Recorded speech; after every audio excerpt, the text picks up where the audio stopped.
আহ, প্রথম কথা হলো যে ইরান এবং এই যে যে ইরান বনাম যুক্তরাজ্য এবং যুক্তরাষ্ট্র এবং ইসরায়েলের যে যুদ্ধ, এই যুদ্ধ আসলে এর আগে যখন হয়, মানে যুদ্ধটা গত বছর অক্টোবরে যখন এই যুদ্ধটার প্রথম পর্বটা হয়, তখন আমি বলেছিলাম যে আমি অনেকগুলো লিখেছি, যেহেতু আমার পার্সোনালি ইরান সম্পর্কে কিছু স্টাডি আছে, আমি নিজে সেখানে একাধিকবার ভ্রমণ করেছি। সেই অভিজ্ঞতা থেকে আমি বলেছিলাম যে এই যুদ্ধে মানে ইসরায়েলের জয়লাভ করার কোনো সম্ভাবনা নেই। তার একটা বড় কারণ হলো ইসরায়েলের মানে সাইজ সাইজের কারণে। সেটা হলো যে দেখেন, ইসরায়েল বাংলাদেশের একটা উপজেলার মতো, মানে তার আয়তন, মানে টোটাল একটা দেশ। আর ইরান অনেক বড় একটা দেশ। হ্যাঁ, বাংলাদেশের অন্তত 6টা বাংলাদেশের সমান এই রাষ্ট্রটা, বা তারও বেশি। তো যার ফলে যেটা হয়েছে যে ইরানে আমেরিকা যদি বা ইসরায়েল যদি ইরানে 2-3টা মানে অ্যাটম বোমাও মারে, এবং এইটা কিন্তু ইরান অ্যাবজর্ব করে যদি তারা চায় তারা ফাইট করতে পারবে।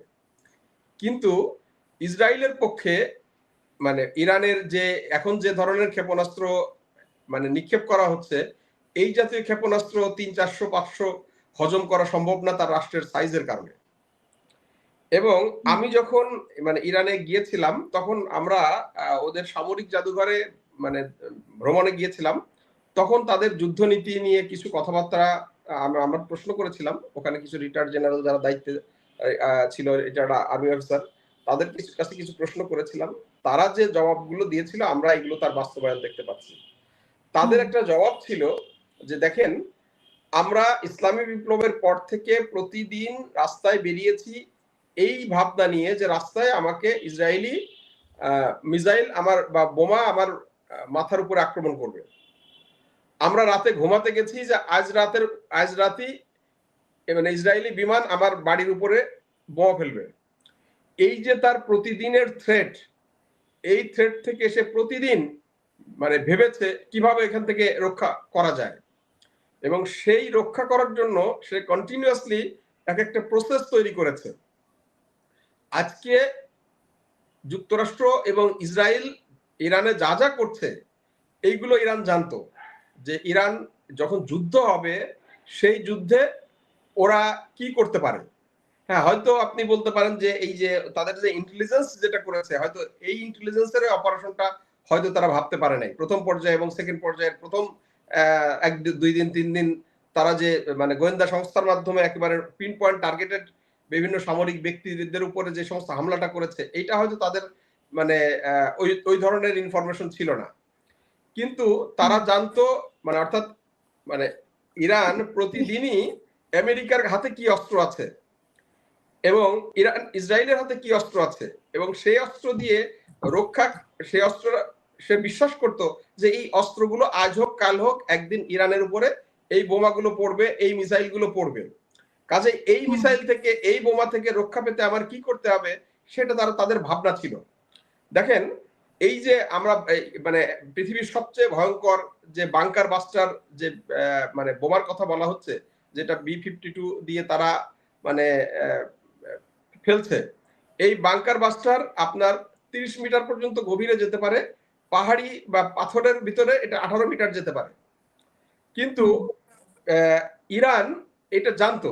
ইরান যখন তার ভূগর্ভস্থ এই মিসাইল সিটি বানায় তখন জানতো যে আমেরিকার হাতে এই B-52 এই যে GBU-57 যেটা, এইটা তার কাছে আছে এবং সেটা একদিন এখানে সে মারবে। সেই জন্য সে আপনার 50 থেকে 200 মিটার পর্যন্ত গভীরে সে এই মিসাইল সিটিগুলো বানিয়েছে। ফলে এই বাংকার বাস্টার দিয়ে বেসিক্যালি তারা কিছুই করতে পারে না।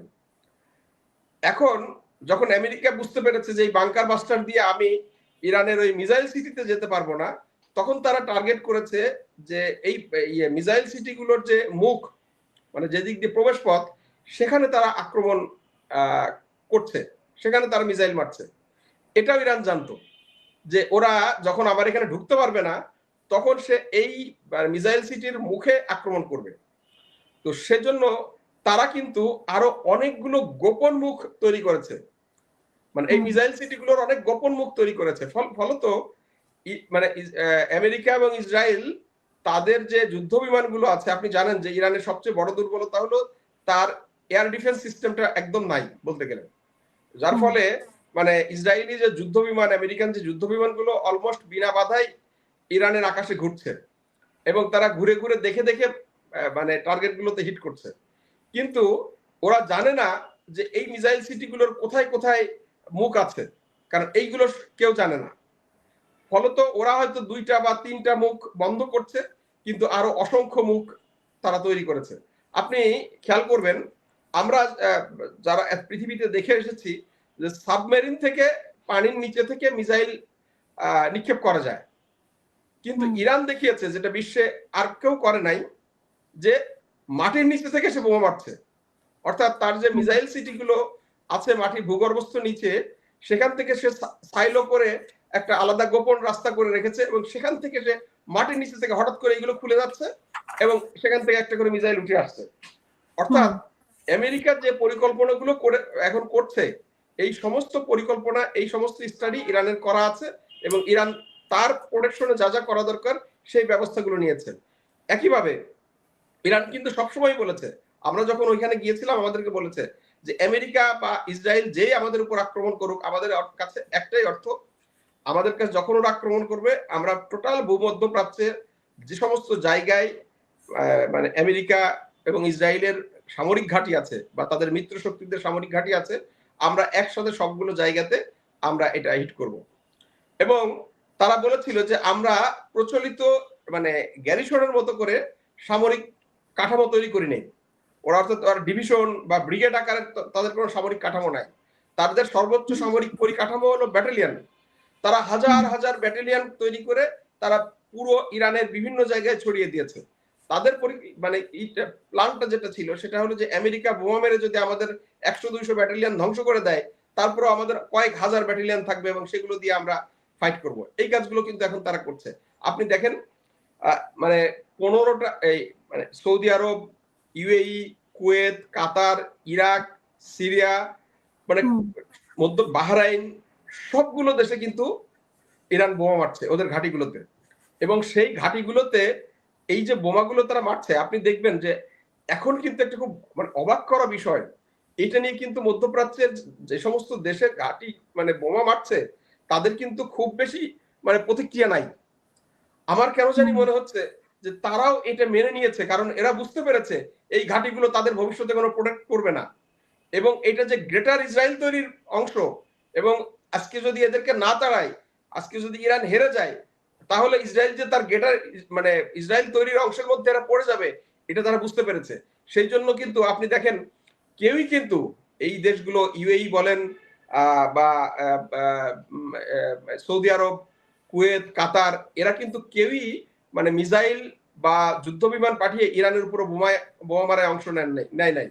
তারা হয়তো তাদের মানে আকাশ সীমায় যখন যাচ্ছে, তারা হয়তো মানে এয়ার ডিফেন্স দিয়ে কিছু তারা মানে প্রোটেক্ট করার চেষ্টা করছে বা করছে, কিন্তু তারা কিন্তু পাল্টা ইরানের উপর হামলা করছে না, কেউই করছে না। এটা কিন্তু একটা অভাবনীয় একটা ব্যাপার।